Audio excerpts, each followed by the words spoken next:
Finalmente chegou a luta mais esperada, pelo menos pra mim, pra esse card histórico que tá sendo liderado, inclusive, por nós brasileiros. Alex Poatan Pereira faz o main event contra Jamahal Hill, o ex-campeão que cedeu a cinta depois de uma lesão no tendão de Aquiles. Tudo que vocês não notaram nas últimas lutas desses atletas que são máquinas de nocautear e vão se enfrentar no UFC 300, eu trago pra vocês neste tesouro depois da vinheta. Eu me chamo Gabriel Mota, seja bem-vindo ou bem-vinda à tripulação do MMA Pirata. Não, hoje é no Cruzadinho.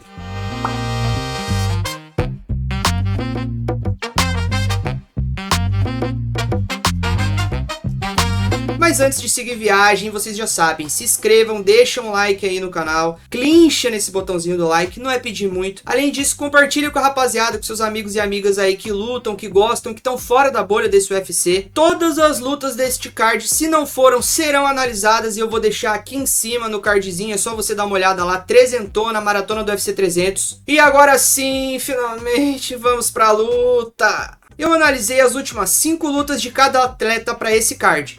Alex Poatan Pereira enfrenta Jamahal Hill. Começando pela trocação, o Alex Pereira, os prós dele é que ele tem uma guarda de destro e uma base de kickboxing que lembra um pouquinho a do karatê, mas ele não é um karateca. Ele tem como ponto forte condicionar o adversário dele, principalmente golpeando de maneira potente em locais diferentes para que o adversário dele comece a se preocupar em todas as áreas e baixe a guarda ou então freie o próprio ímpeto. Tem chutes potentes em todas as distâncias e em todos os ângulos possíveis. Também mantém uma boa distância, principalmente a média distância, e ele circula muito bem também ao redor do cage. Ele não é um atleta que fica ciscando, ele não é um atleta tão rápido, mas ele circula muito bem e tem uma variedade de golpes, principalmente também de mão, excelente. Ele demonstra também muita precisão nas mãos e ótimos contragolpes. Na verdade, aquele cruzado que ele está acostumado a jogar é um contragolpe de muita qualidade. Além disso, ele joga ótimas joelhadas tanto na curta distância, no clinch ali, quanto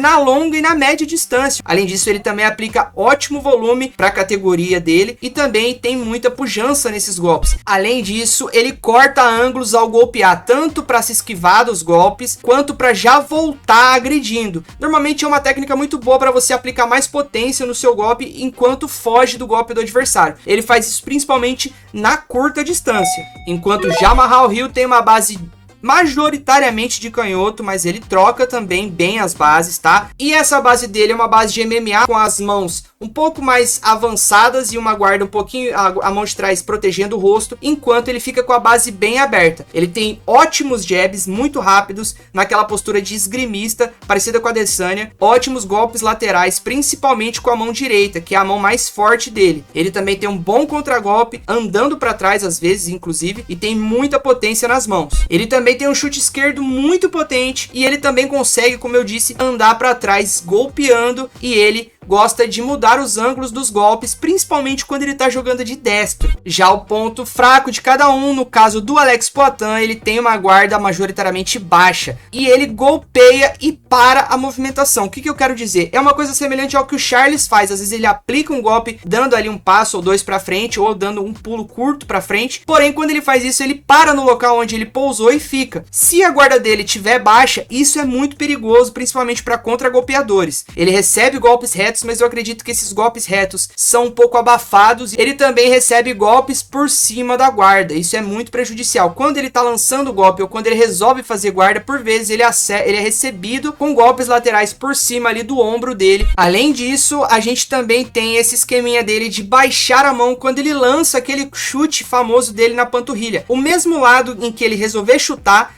normalmente ele tende, principalmente se for o lado direito dele, ele tende a baixar essa mão, porque apesar de ser um movimento extremamente rápido, se o atleta adversário pegar o time disso, vai encontrar a lateral do Poatan totalmente aberta. Um outro ponto aberto na guarda dele é a guarda para uppers, que normalmente ele deixa uma guarda esticada para golpes retos e para golpes laterais, mas totalmente aberta para golpes que vêm de baixo para cima. E ele aplica muitos golpes na investida, ele tende a não voltar lutar muito bem a guarda. Então ele golpeia e volta para a guarda majoritariamente dele, que é baixa. Enquanto isso, os contras do Jamahal Hill é que ele recebe muito golpe na lateral também, e ele estica muito a direita dele. Quando ele avança com a base dele de canhoto, que é a mais forte, aplicando algum golpe naquela posição de esgrima que eu citei um pouco mais cedo, ele recebe golpes na lateral, ou então ele tenta esquivar baixando a cabeça, e nesse caso é o que torna ele contra-golpeável. Um outro fator também é que a movimentação dele por vezes é um pouco mais plantada, ele não é atleta também que fica ciscando tanto, ele tem uma boa movimentação, mas principalmente depois que ele começa a sentir um pouquinho gás,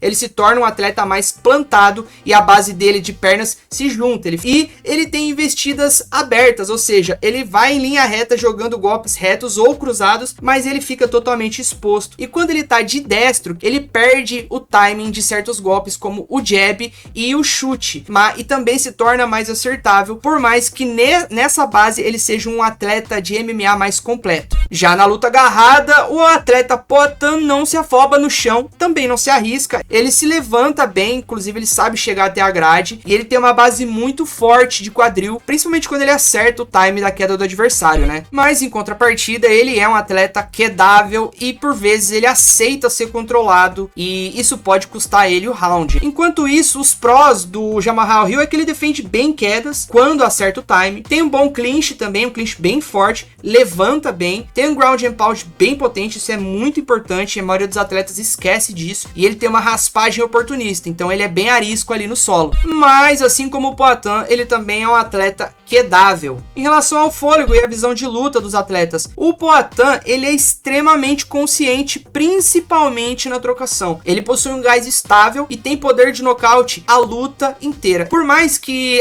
as pessoas acreditem que ele tem uma trocação pouco técnica ou uma trocação ruim, quem já lutou kickbox percebe que ele é um atleta sniper. Ele lança os golpes dele escolhendo onde ele vai bater, então ele vai minando os pontos, ele consegue condicionar, quase adestrar o adversário a ficar onde ele precisa para nocautear. Enquanto isso, o Jamahal Hill também tem uma distância muito boa, ele tem muita potência por quase toda a luta e ele tem uma ótima visão de trocação, principalmente lutando de canhoto, aonde ele consegue ser muito potente, muito preciso, principalmente naquela instância de esgrimista. Já os pontos fracos de ambos é que o Poatan, por vezes, ele desacelera um pouco para respirar. Ele tira ali, vamos dizer, às vezes 1-2 minutos, um pouco mais distante, circulando para respirar. Por vezes isso pode chamar o adversário por uma investida, e com essa guarda dele, onde ele se mantém exposto por quase todo o tempo, isso é muito perigoso. Os contras do Jamahal Hill são semelhantes.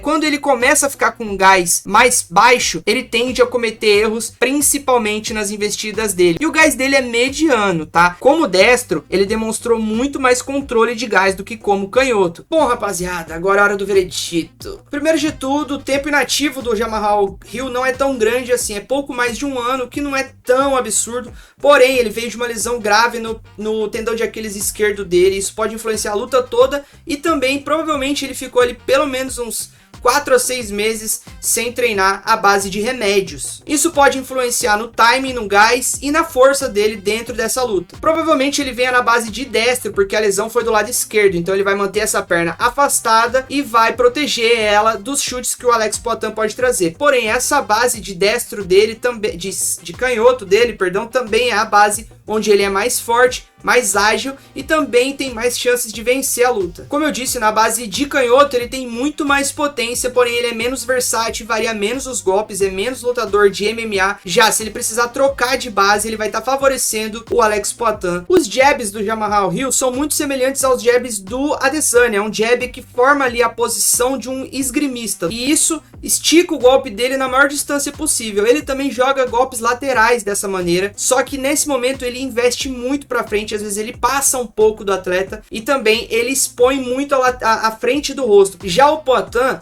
de fato, ele tem sim experiência contra lutadores canhotos. Todos os atletas buscaram wrestling e em algum momento lutaram de canhotos. A visão de trocação do Alex Poatan é uma visão acima da média. Ele escolhe o que ele vai fazer, de fato. Ele é um jogo muito eficiente e ele tem consciência do que ele está fazendo. Não pensem que ele não é um trocador técnico. A técnica dele tá muito acima da média. Porém, o único ponto fraco, e de fato bem fraco, que eu percebi é a lateral aqui, principalmente a lateral esquerda da cabeça dele. Porque quando o Poatan foi lutar contra o Adesanya, nas duas lutas, o Adesanya não acertou ele de canhoto a ponto de finalizar a luta ou qualquer coisa do tipo. Foi de destro, num contragolpe, onde o Poatan estava lançando seus cruzados e os seus ganchos, e ele expôs a lateral da cabeça, baixando a guarda. Enquanto isso, nos golpes retos, a impressão que dá é que ele chama esses golpes retos.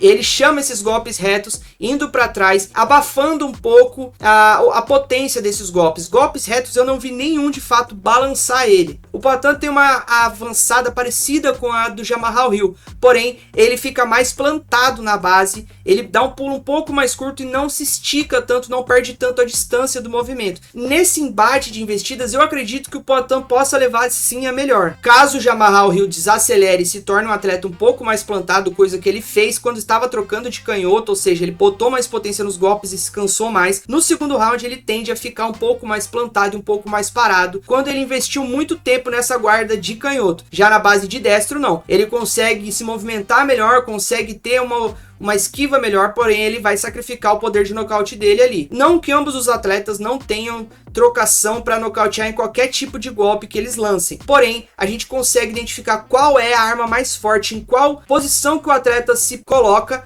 para aplicar as suas melhores armas. As armas do Hill é nocautear o atleta Alex Poatan com golpes lateralizados, enquanto o Alex Poatan pode ir construindo o nocaute, minando as áreas do adversário, inclusive o gás do adversário, ou então ele pode pegar de fato um contragolpe no queixo do Jamahal Hill ou na cabeça e finalizar a luta um pouco mais prematuramente. Eu tô extremamente tenso com essa luta. Para mim o favorito tá na base de 60% a 40% contra o Azarão. Essa luta provavelmente rolará um nocaute. Acredito que vai acontecer entre o segundo e o terceiro round, mais ou menos, principalmente ali depois que os atletas já tiverem conhecido a força um do outro, e acredito que a mão de Alex Poatan Pereira será levantada ao fim de 3 rounds ou até 5 rounds, mantendo a cinta, se Tupã assim quiser e ele há de querer. Eu queria dizer que eu conheci a história do Alex Poatan em 2017 e também eu passava por situações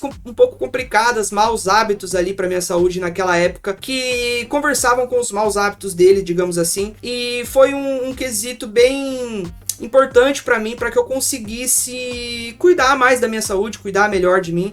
Ver o atleta Alex Poatan indo bem, tendo uma história legal e tal, é muito gratificante, mesmo quando ele perde pra mim.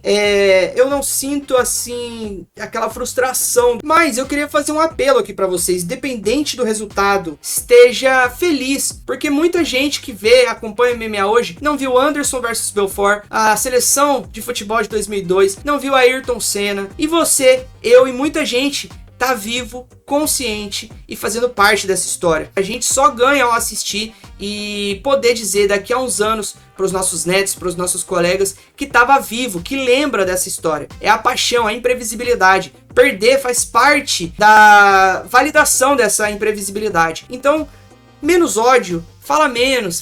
Se você não tem nada de bom para falar para um atleta, principalmente os atletas que perderam, não fala nada. Simplesmente esteja feliz de viver no mesmo período da história que esses atletas, que essas rivalidades, que esses eventos, porque provavelmente você perdeu muita coisa que veio antes de você e vai perder muita coisa que virá depois, mas hoje você tá assistindo um dos melhores momentos da história para ser um fã hardcore de MMA. Bom, rapaziada, esse é meu veredito. Eu espero que vocês tenham gostado. Fiz com muito carinho, muita dedicação. O áudio não foi captado a primeira vez que eu gravei, então eu tô gravando tudo de novo. Vou dar trabalho. Dá uma olhada no card aqui e com todas as lutas do UFC. Por hoje é só aquele beijo e aquele cruzado no teu queixo. Perfect.